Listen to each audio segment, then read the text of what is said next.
Geesinimada dhabta ah waa marka aad samayso tijaabo ayada oo ay suurtagal noqon karto in aad ku guuldareysato. Noqo qof halgamaa ah.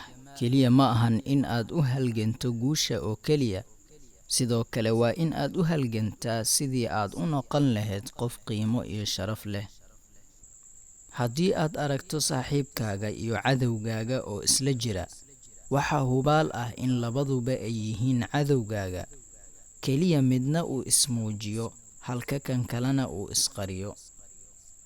Iska jir in aad ka quursato riyooyinkaaga, maxaa yeelay Eebbe waxa uu jecel yahay kuwa dulqaadka badan. Qofka ismooda in uu wax bartay, xaqiiqdii waxaa bilowday jahligiisa. Dunida waa sida biyaha cusbada leh oo kale, mar kasta oo aad ka bataa, waxaa siyaada oonkaaga. Guuldarradu ma ahan ka soo horjeedka guusha, ee waa qayb ka mid ah guusha.